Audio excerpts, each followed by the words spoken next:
요한복음 1장 43절에서 51절 말씀을 통해서 참으로 이스라엘 사람이라 제목으로 하나님의 말씀 함께 나누겠습니다. 예수님보다 6개월 먼저 와서 예수님의 길을 예비한 사람, 예수님에게 세례를 베푼 사람, 세례 요한이죠. 세례 요한은 철저하게 자기를 나타내지 않고 주님을 높이는 그런 사역을 감당했습니다. 이런 말도 했죠. 그는 흥하여야 하겠고 나는 쇠하여야 하리라. 여기서 말하는 그는 예수님이죠. 예수님은 흥하여야 되겠고 나는 쇠하여야 하리라. 회개하라 천국이 가까웠느니라 이렇게 외쳤던 사람입니다.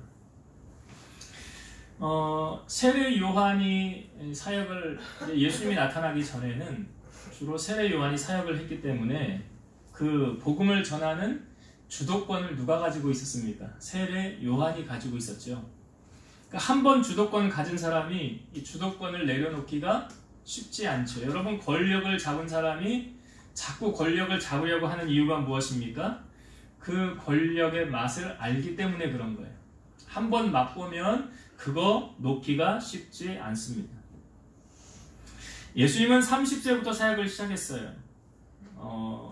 그 세례 요한의 사역이 언제부터 시작됐는지 알 수는 없지만 20세부터 시작을 했다고 한다면 예수님하고 몇 개월 차입니까? 세례 요한이 6개월 차이죠. 예수님보다 6개월 먼저 왔어요. 그러니까 아무래도 세례 요한의 세력이 분명히 형성되어져 있었겠죠. 성경에 보니까 세례 요한을 따르는 제자들도 있었다는 거예요. 추종자들이 있었다는 거예요. 그러니까 예수님이 세례 요한에게 와서 세례를 받고 그 다음날 어떤 일이 있었냐면 예수님이 이렇게 지나가시는데 세례 요한이 이런 말을 합니다. 보라, 하나님의 어린 양이로다. 예수님을 향하여 하나님의 어린 양이로다. 이 말을 옆에서 누가 듣냐면 세례 요한의 제자들 2명이 듣습니다. 두 사람의 이름이 다 우리에게 보여지지 않는데 한 사람의 이름이 안드레라는 이름이 소개되고 있어요. 여러분, 안드레 누군지 아시죠? 안드레 아시죠? 예수님의 12제자 가운데 한 사람이고 베드로의 동생이죠. 이 안드레가 예수님을 따라갑니다. 세례 요한의 말을 듣고 예수님 따라가는 거예요. 그래서 예수님 어디로 가십니까? 또 무엇을 그 따르는 걸 보고 너희가 무엇을 구하느냐 예수님이 물어요. 그러니까 랍비여 당신은 어디 계십니까? 이런 질문을 합니다. 그래서 그들이 이제 주님이 계신 그곳에 가서 같이 머무릅니다. 뭘 했는지 성경에 나와 있진 않아요. 근데 주님과 함께 머무르고 난 다음에 이 안드레가 그 다음 주님하고 헤어진 다음에 누구를 찾아가냐면 베드로를 찾아갑니다. 왜 베드로를 찾아갔을까요? 베드로에게 누구를 소개해주고 싶은 거예요? 예수님을 소개해주고 싶은 거예요. 시몬 베드로에게 찾아가서 자기 형이죠. 형에게 찾아가서 말합니다. 우리가 메시아를 만났다. 우리가 그토록 기다려던 메시아를 만났다. 그랬더니 이제 베드로가 함께 예수님을 만나러 갑니다. 이 부분은 성경을 한번 볼까요? 41절과 42절을 한번 보겠습니다. 자, 안드레가 주님하고 헤어진 다음 베드로를 찾아갑니다. 41절, 42절. 그가 먼저 자기의 형제 시몬을 찾아 말하되 우리가 메시아를 만났다 하고, 메시아는 번역하면 그리스도라. 데리고 예수께로 오니 예수께서 보시고 이르시되 내가 요한의 아들 시몬이니 장차 게바라 하리라 하시니, 게바는 번역하면 베드로라. 그러니까 지금 베드로하고 예수님의 첫 만남이 여기서 이제 시작되어진 거예요. 베드로가 누구에 의해서 예수님을 만나게 된 겁니까? 자기 동생 안드레에 의해서 예수님을 만나게 된 거예요. 그리고 나서 다음 사건, 다음날 사건을 오늘 우리가 읽은 본문에서 우리에게 보여주고 있습니다. 예수님께서 지금 갈릴리로 가려 하시다가 빌립을 만나서 나를 따르라 그래요. 그러니까 빌립은 여기 안드레와 베드로와 한 동네 베세다 사람, 갈릴리 주변에 거하는 그런 사람이었습니다. 빌립이 예수님을 만난 후에 헤어졌죠. 예수님과 만나서 뭘 했다라고는 성경은 우리에게 보여지질 않아요. 그래서 예수님하고 헤어진 다음에 빌립이 또 누구를 찾아갑니다. 나다나엘이라는 사람을 찾아가요. 아마도 빌립과 나다나엘은 친한 친구 사이였던 것 같아요. 그 친구를 찾아가서 뭐라고 말을 하냐면, 자, 45절의 말씀을 한번 보겠습니다. 45절. 빌립이 나다나엘을 찾아 이르되 모세가 율법에 기록하였고 여러 선지자가 기록한 글을 우리가 만났으니 요셉의 아들 나사렛 예수니라. 자, 지금 빌립이 나다나엘에게 누구를 소개하고 있습니까? 예수님을 소개하고 있어요. 우리가 그토록 기다렸던 메시아 있잖아. 그분 내가 만났어. 그분이 바로 예수님이야. 앞부분에 소개한 안드레와 이 빌립의 공통점은 무엇입니까? 안드레와 빌립의 공통점은 예수님을 만난 후에 그 복음의 그 감격, 구원의 감격, 메시아를 만난 그 소망을 자기가 혼자 담아두지 않고 가서 전하더라는 거죠. 안드레는 자기 형인 베드로에게 전하였고, 빌립은 자기의 친한 친구였던 나다나엘에게 전하였다는 거예요. 만약에 베드로와 이 나다나엘이 예수님에 관한 소식을 누굴 통해 들은 거예요? 안드레와 빌립을 통해서 들은 거예요. 만약에 그들이 전하지 않았다면 예수님에 관한 소식을 듣지 못했겠죠. 로마서 10장 14절 15절. 그런즉 그들이 믿지 아니하는 일을 어찌 부르리요? 듣지도 못한 일을 어찌 믿으리요? 전파하는 자가 없이 어찌 들으리요?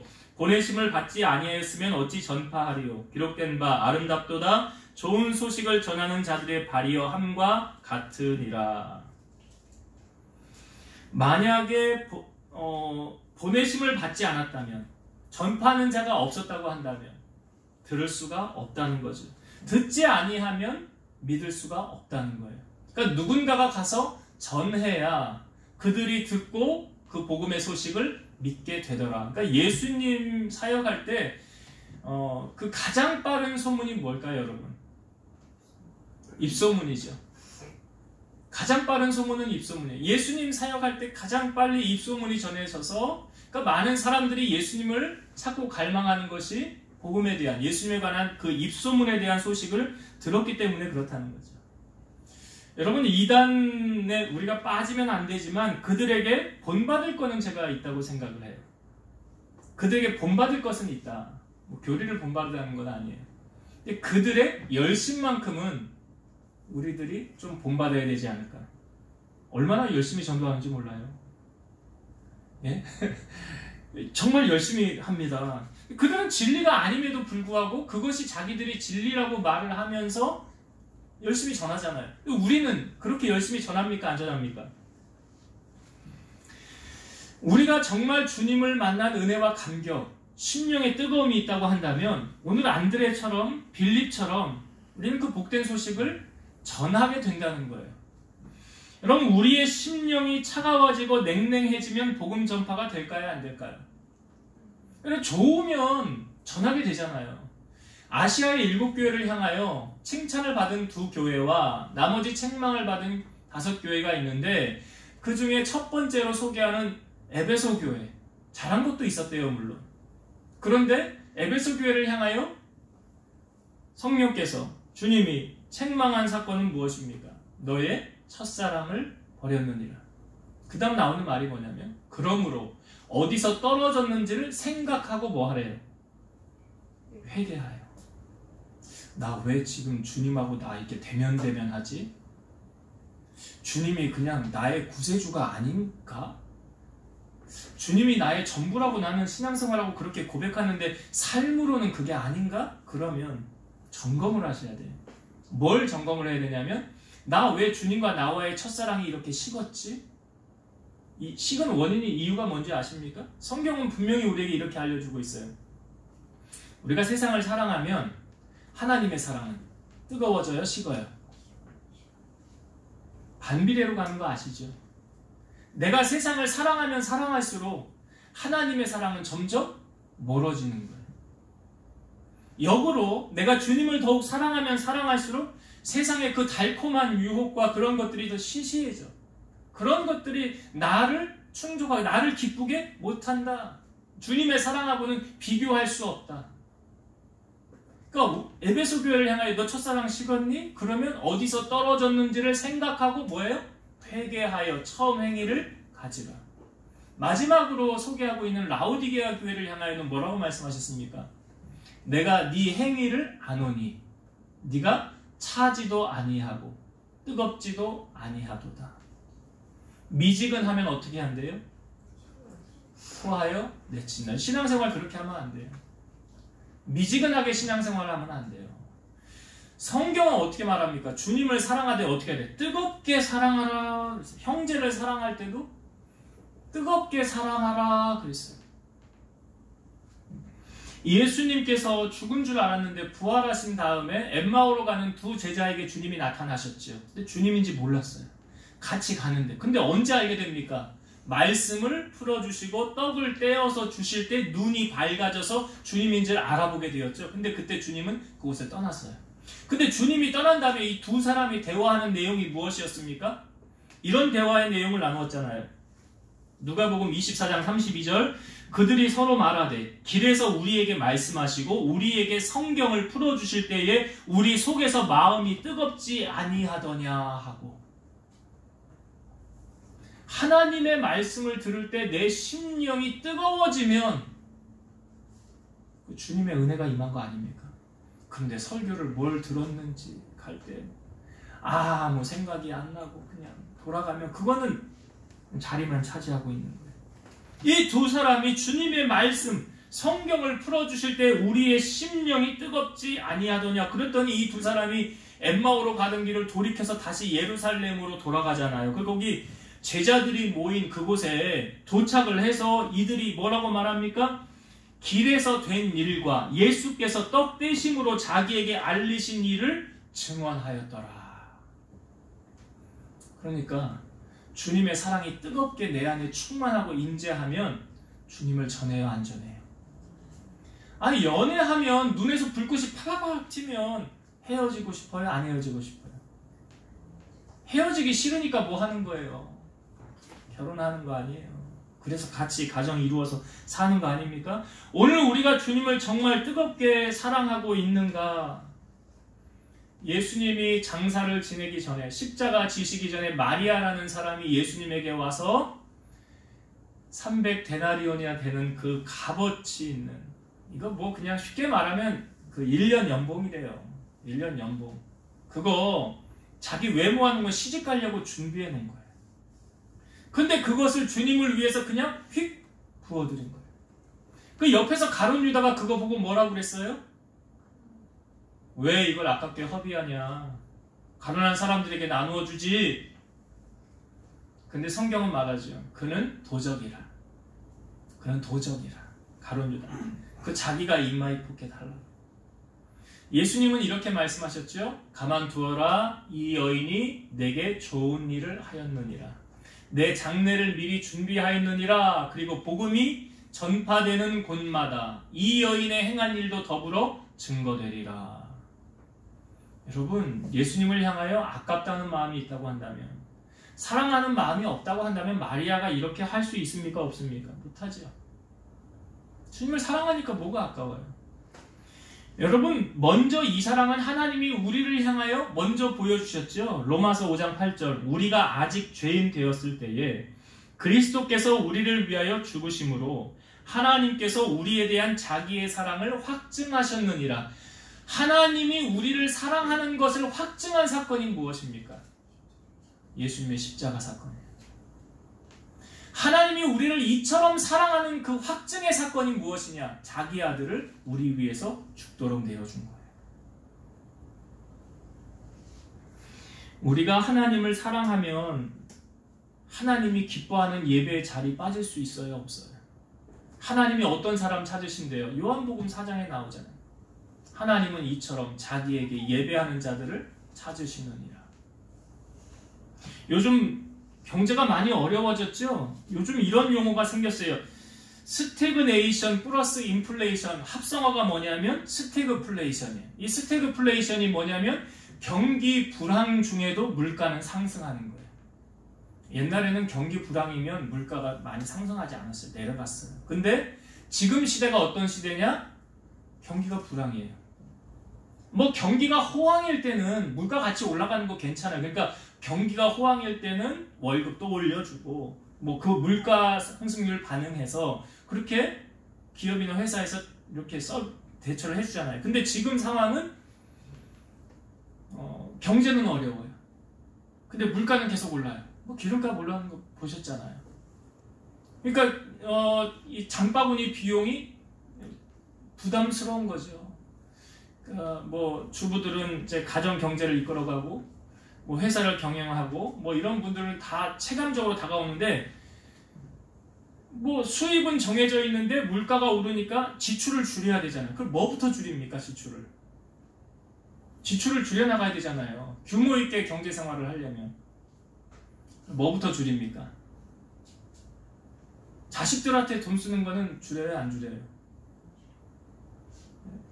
안 줄이잖아. 뭘 줄여요? 그럼 다 해야지. 당연히 해줘야 되는 거예요, 부모가.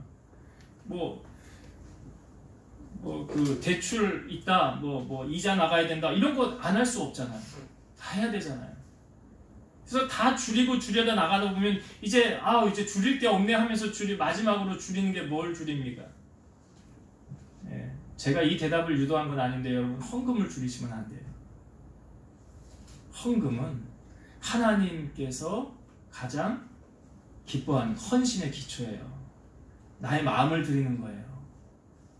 이거는 하나님하고 타협하는 부분이 되어서는 안 되는 거예요. 그래서 하나님도 거지가 아니신데 하나님이 빈손 들고 나오지 말라라고 성경에 말씀하고 있잖아요. 물질이 있는 곳에 마음이 있는 거예요. 여러분, 주님은 우리를 위해서 모든 건 내어주셨어요. 그럼 우리는 빚진 자 아닙니까? 이게 복음의 빚진 자라는 찬양이 있는데 3절의 가사가 이래요. 평생 갚아도 빚진 자 되어 주님의 빚진 자 되어 주님 가신 길 택하였건만 눈물만 쏟구치네. 생명 주시니 주님이시라 능력 주시니 주님이시라 말씀 전하여 복음 전하여 주님의 빚을 갚으리. 아니 누가 나를 위해서 대신 죽어줄 수 있냐고요. 주님이 하셨잖아요. 누가 나를 위해 대신 죽어줄 수 있는가? 그 주님이 나의 죄 때문에 대신 죽어주셨잖아요. 그러면 십자가의 사건이 너를 위한 구원의 사건이 아니에요. 나를 위한 구원의 사건이라고. 주님이 내 죄 때문에 십자가 지셨다고요. 그럼 우리 주님께로부터 복음의 빚진 자 아닙니까? 그러니까 사도 바울이 평생 갚아도 이 은혜 다 갚을 수가 없으니까 뭐 한 거예요? 1차, 2차, 3차 전도여행 로마까지 가서 서바나까지 가서 복음 전하다가 마지막에 순교당한 거 아닙니까? 참수요. 난 이제 주님 나라 간다고 사명 다 이루고. 우리는 그렇게는 못한다 할지라도 내게 주신 주님이 나에게 주신 그 사명은 무엇인가 깨달아서 주님을 기쁘시게 해드리고 이전보다 더 주님을 뜨겁게 사랑하고 주님을 가까이 하고 살아야 되지 않겠는가 그런 생각을 해봅니다. 그래서 안드레와 빌립이 전하였기 때문에 그들이 듣고 주님 앞에 올 수 있었다. 오늘 우리가 전하지 않으면 복음을 들어야 될 사람이 못 듣고 있다는 사실을 여러분 아셔야 돼요. 책임을 회피해서는 안 돼요. 꼭 복음을 전파하는 아름다운 복된 발걸음 되시기를 주의 이름으로 축원드립니다. 자, 이 빌립이 나다나엘에게 전했어요. 그러니까 나다나엘이 반응을 한번 볼까요? 뭐라고 그랬냐? 자, 나다나엘이 반응을 봅시다. 46절이죠? 46절 이렇게 말하죠. 나다나엘이 이르되 나사렛에서 무슨 선한 것이 날 수 있느냐? 빌립이 이르되 와서 보라 하니라. 나다나엘의 반응이에요. 나사렛에서 무슨 선한 것이 날 수 있겠냐? 우리가 나사렛이라는 동네를 좀 알아야 이 말을 좀 이해할 수 있는데 나사렛은 갈릴리 호수 남서쪽 24km 지방에 위치한 성읍인데요.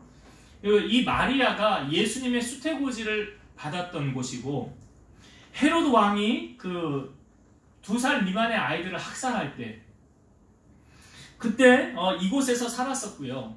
애굽으로 피신을 가라는 천사의 지시를 받아서 애굽으로 갔다가 다시 돌아와서도 이 나사렛에서 거주하며 살았어요. 예수님께서 공생의 30살부터 시작하셨는데 그 전까지 이 나사렛이라는 동네에서 살았어요.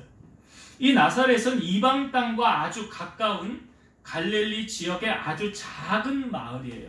근데 유대인들은 이 갈릴리를 어떤 땅으로 생각을 하고 있냐면 이방 땅과 가까운, 그러니까 여기 나사렛에서 사는 사람들을 경멸과 조롱의 대상으로 생각을 합니다. 유대인들은. 이 요한복음 7장 52절 보면 그들이 대답하여 이르되 너도 갈릴리에서 왔느냐? 찾아보라. 갈릴리에서는 선지자가 나지 못하느니라 하였더라. 딱 단정을 짓고 있죠. 갈릴리에서는 선지자가 나지 못한다. 여기 나사렛도 포함된 거예요. 그 주변의 지역이기 때문에. 여기서는 메시아가 선지자가 나지 않는다라는 의식을 유대인들은 갖고 있었어요. 그러니까 그런 의식을 가지고 나다나엘도 살았을 거 아닙니까? 그러니까 야, 이 나사렛에서 선지자가 났대. 그러니까 쭉 우리 조상들은 생각하기를, 유대인들은 다 이 나사렛에서는 선지자가 나지 않아, 갈릴리에서는 선지자가 나지 않아, 그런 사고방식을 가지고 있는 거예요.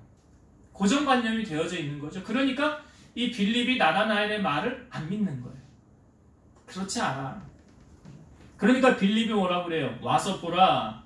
백문이 불여일견. 내가 100번 얘기하는 것보다 네가 한번 와서 보는 게 낫다 하고 이제 빌립이 나다나엘을 이끌고 예수님에게로 가는 거예요.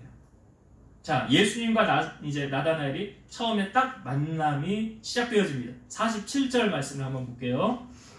예수께서 나다나엘이 자기에게 오는 것을 보시고 그를 가리켜 이르시되 보라, 이는 참으로 이스라엘 사람이라 그 속에 간사한 것이 없도다. 자, 예수님이 나다나엘을 딱 보셨어요. 그리고 주님이 하셨던 말씀이에요. 이는 참으로 이스라엘 사람이라 그 속에 간사한 것이 없도다. 자, 예수님은 지금 나다나엘의 무엇을 보시는 거죠? 아우, 키가 크네. 아유, 잘생겼네. 아유, 피부도 좋네. 이런 주님이 나다나엘의 외모를 보셨습니까? 아니죠. 뭘 보셨습니까? 마음을 보신 거죠. 그러니까 예수님의 평가가 이스라엘 사람이라 그 속에 간사한 것이 없도다 그러잖아요. 그러니까 주님은, 우리 하나님은 사람을 보실 때 외모로 보지 않으시죠. 베드로전서 1장 17절 외모로 보시지 않고 각 사람의 행위대로 심판하시는 이를 너희가 아버지라 부른즉 너희가 나그네로 있을 때를 두려움으로 지내라. 외모를 보시지 않고. 예레미야 17장 9절과 10절 만물보다 거짓되고 심히 부패한 것은 마음이라. 누가 능히 이를 알리오마는 나 여호와는 심장을 살피며 폐부를 시험하고 각각 그의 행위와 행실대로 보응하나니. 만물보다 거짓되고 심히 부패한 게 마음이라고 하는데 그 마음을 하나님은 보신다는 거죠. 사무엘상 16장 7절 여호와께서 사무엘에게 이르시되 그의 용모와 키를 보지 말라. 내가 이미 그를 버렸노라. 내가 보는 것은 사람과 같지 아니하니 사람은 외모를 보거니와 나 여호와는 중심을 보느니라 하시니라. 사람은 뭘 본대요? 외모를 본대요. 사람들은 보이는 거, 외적으로 보이는 걸 중요하게 생각해요. 무슨 집에서 삽니까? 어떤 차 끌고 다닙니까? 사업장은 어떻습니까? 뭐 교회를 볼 때도 교회에 그런 교회 외적의 모습은 어떻습니까? 그래서 뭐 사람들이 이렇게 보기 때문에 우리가 저 병원 갈 때, 은행 갈 때, 백화점 갈 때는 좀 차려입고 잘 빼입고 가셔야 돼요. 대접을 받으려면. 여러분, 사람들을 왜 속물이라고 그러는 줄 아십니까? 보이는 것에 판단하기 때문에 그래요. 고린도후서 4장 18절 우리가 주목하는 것은 보이는 것이 아니요 보이지 않는 것이니 보이는 것은 잠깐이요 보이지 않는 것은 영원합니다. 보이는 것은 잠깐이요 보이지 않는 것이 영원하다. 우리는 무엇에 주목하며 삽니까? 보이는 거요 보이지 않는 거요? 하나님의 나라, 보이지 않는 하나님의 나라, 나중에 우리가 갈 것, 그것에 주목하여 살지 않습니까? 여기 예수님께서 지금 나다나엘을 평가하실 때 여러분 뭐라고 그러셨습니까? 참 이스라엘 사람이라 하면 그 속에 간사한 것이 없도다 그랬죠? 여러분, 간사가 뭔지 아세요? 국어사전에 보면 이렇게 나와 있어요. 자기의 이익을 위하여 나쁜 꾀를 부리는 등 마음이 바르지 않은 것. 원칙을 따르지 아니하고 자기의 이익을 따라 변하는 성질이 있는 것. 간에 붙었다 쓸개 붙었다 한다는 것이 간사한 사람 말하는 거예요. 나쁜 꾀가 있어 거짓으로 남의 비유를 맞추는 태도. 그러니까 나 이 목적을 달성하기 위해서는 이 나쁜 의도로 아주 속으로는 아주 악한 마음을 품고 있는데 착하게 접근을 해가지고 내 목적을 이루어가는, 이게 간사예요. 이게 간사예요. 근데 여러분, 우리가 그 사람의 마음, 그 간사하다는 거 알아요, 몰라요? 알면 얼마나 좋아. 얼굴에 나 간사 이렇게 써 있으면 얼마나 좋아. 그럼 그런 사람 가까이 안 하면 되지요. 근데 문제는 안 써 있고 자기를 속이고 우리를 속이고 접근을 하니까 문제 아니에요. 거기 이용을 당하니까 문제 아니에요. 거기 시편 52편 4절 보면 간사한 혀여 너는 남을 해치는 모든 말을 좋아하는도다. 이 간사한 사람의 특징이 뭐냐면 다른 사람 망하게 하고 내가 성공하게 하는 거예요. 저 사람을 이용해서 내가 밟고 올라서고 넘어뜨리고 나는 성공하는 거예요. 이게 간사한 사람이에요. 성경이 우리에게, 하나님은 우리에게 그렇게 가르치지 않죠. 다른 사람의 성공을 위해서 도와주라고 그러잖아요. 다른 사람을 성공하게 하고 다른 사람을 부유하게 하면 너도 그렇게 된다라고 성경은 가르치잖아요. 근데 이 간사한 사람처럼 접근하면 망하는 거잖아요. 간사의 반대말이 뭔지 아십니까? 간사의 반대말. 정직과 성실이래요. 시편에 우리에게 그렇게 보여주고 있어요. 정직과 성실이 간사의 반대말인데 시편 78편 70에서 72절 또 그의 종 다윗을 택하시되 양의 우리에서 취하시며 전양을 지키는 중에서 그를 이끌어내사 그의 백성인 야곱 그의 소유인 이스라엘을 기르게 하셨더니 이에 그가 그들을 자기 마음의 완전함으로 기르고 그의 손에 능숙함으로 그들을 지도하였도다. 여기 하나님께서 다윗을 왕으로 세우실 때 어디에 취하셨느냐? 우리의 양에서 취하였다. 다윗을 왕으로 세울 때 어디에서 다윗을 취하였냐? 우리의 양에서 취하였다. 왜? 이유가 뭐냐? 그가 그 양을 어떻게 길렀느냐면 그 전에 성경에는 그 손에 공교함으로, 정교함으로, 개역개정판에는 자기 마음의 완전함으로, 손에 능숙함으로. 그래서 하나님께서 다윗을 이스라엘 왕으로 세운 거예요. 여러분, 하나님은 정직하며 진실하며 성실한 사람을 즐겨 쓰십니다. 시편 37편 3절 여호와를 의뢰하고 선을 행하라. 땅에 머무는 동안 그의 성실을 먹을거리로 삼을지어다.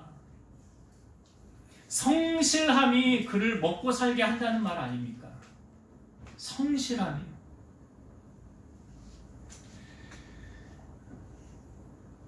여러분, 하나님은 그 성실함을 삶으로 우리에게 보여주신 분인데 생각해보세요. 여러분, 밤이 되면 달이 뜨지요. 아침이 되면 태양이 뜨지요. 한치의 오차가 없지요. 한 번도 변함이 없으시죠. 이게 뭘 나타내는 겁니까? 하나님의 성실하심이에요. 이런 찬양이 있죠. 주의 인자는 끝이 없고 그의 자비는 무궁하며 아침마다 새롭고 늘 새로우니 주의 성실이 큼이라. 성실하신 주님. 주님이 성실하시고 하나님이 성실하시기 때문에 하나님이 그러한 사람을 좋아하시고 그러한 사람을 택해서 하나님의 일을 이루어 가신다는 사실이에요.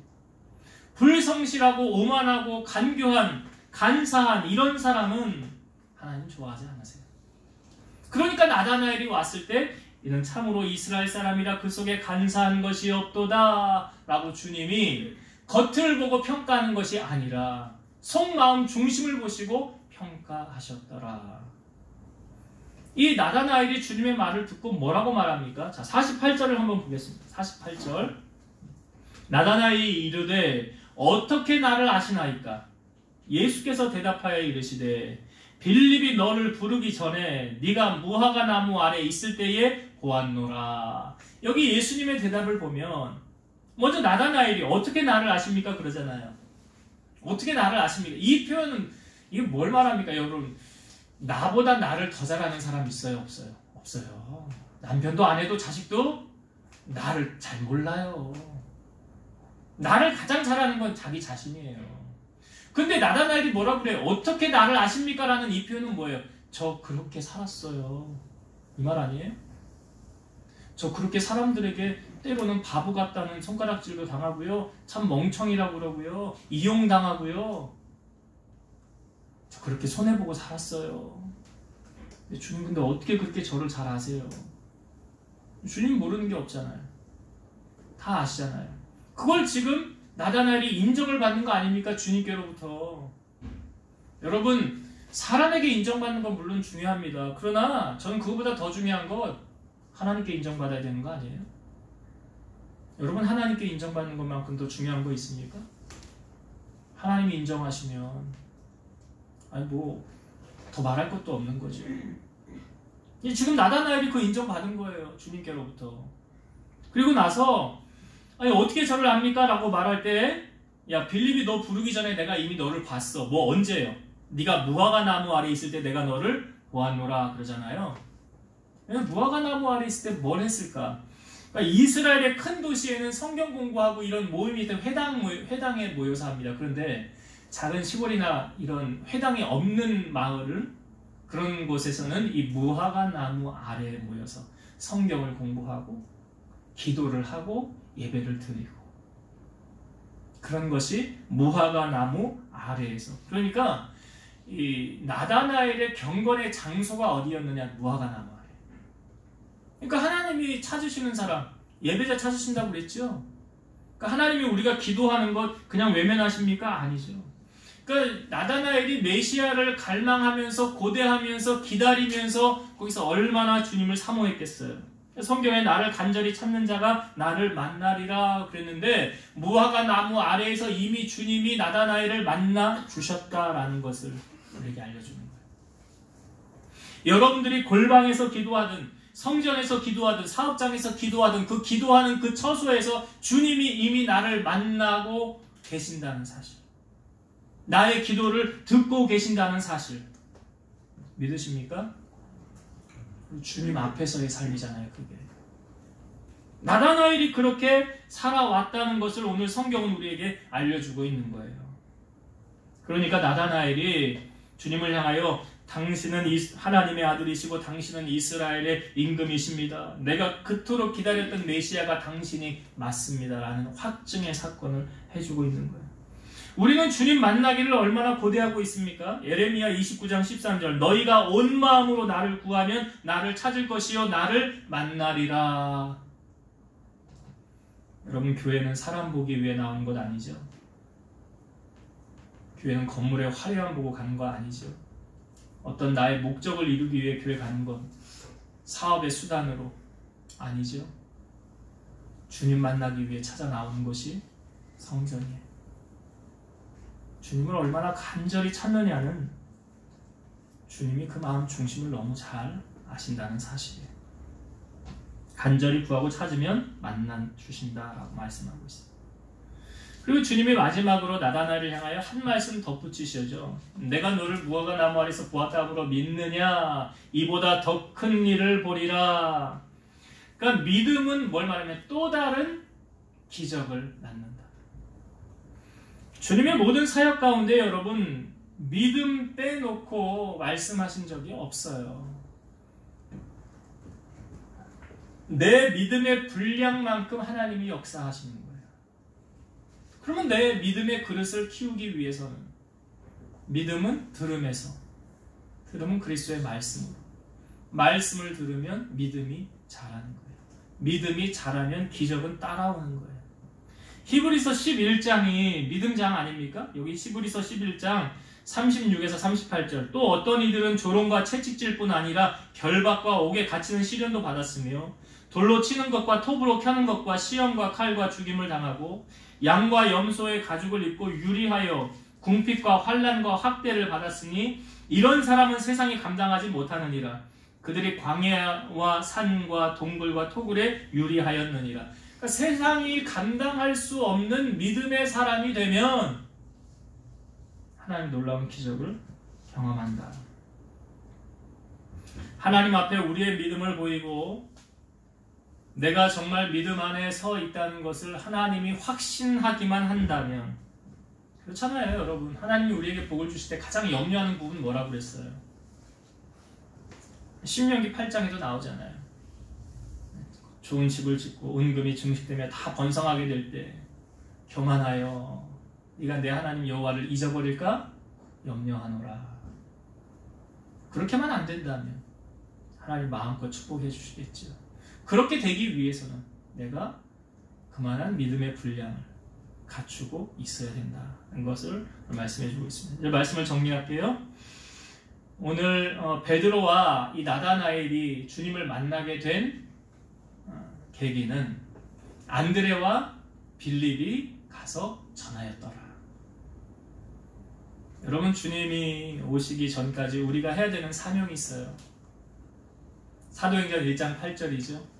오직 성령이 너희에게 임하시면 너희가 권능을 받고 예루살렘과 온 유대와 사마리아와 땅끝까지 이르러 내 증인이 되리라. 누구의 증인이요? 예수님 증인으로 사는 게 무엇입니까? 예수님을 소개하는 거예요.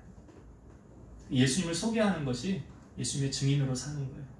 여러분들의 삶을 통해서 내가 지금 예수님을 잘 전하고 있느냐 전하지 않느냐는 무엇을 통하여 알 수 있냐면 내가 주님과 지금 뜨거운가 뜨겁지 않은가를 보면 알아요. 내가 주님과 지금 뜨겁게 연애하고 있다? 그렇잖아요 여러분. 연애하면 눈이 멀다 그러잖아요. 뭐만 보입니까? 그 사람밖에 안 보이잖아요. 내가 주님께 눈이 멀면요, 주님이 내 안에 뜨겁게 역사하면 주님밖에 안 보여요. 그 주님을 전하죠. 당연히 하지 말라고 그래요. 그래서 먼저는 내 안에 주님의 사랑이 충만한가, 뜨거운가, 나는 정말 주님을 뜨겁게 사랑하고 있는가. 에베소 교회와 라오디게아 교회처럼 되어지면 안 되고 정말 주님을 향한 뜨거운 사랑이 내 속에 일어나고 있는가. 늘 점검을 해야 돼요. 그래서 내가 믿음 안에 있느냐 없느냐, 내가 주님을 전하고 있느냐 그렇지 않느냐. 그리고 주님이 나다나엘을 보셨으면서 이걸 통해서 주님이 보시는 건 뭘 보신다고요? 중심을 보십니다. 여러분, 속물되지 마세요. 차에 현혹되지 마시고, 집에 현혹되지 마시고, 사람의 외모에 현혹되지 마시고, 주님이 중심을 보시지, 그럼 나도 중심을 보는 사람이 되어야 되겠다. 그 사람의 인품이 어떤지, 인격이 어떤지, 영성이 어떤지, 이런 걸 보는 사람이 되어야 되지. 외적인 것으로 보고 사람을 판단하고 평가하는 그런 사람 되지 말자. 그리고 마지막, 주님께서 나다나엘을 이미 무화과나무 아래 있을 때 보았다라고 그랬죠. 여러분들의 주님을 갈망하는 그 현장, 그것이 골방이든 성전이든 사업장이든 어디든 내가 주님을 찾는 그곳에 주님이 나와 함께 하신다는 사실.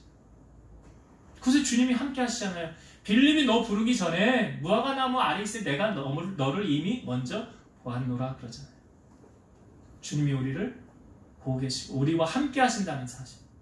그 사실로 말미암아 우리가 세상을 승리하고 살아가는 우리 성도님들이 다 되시기를 주의 이름으로 축원드립니다. 기도하시겠습니다.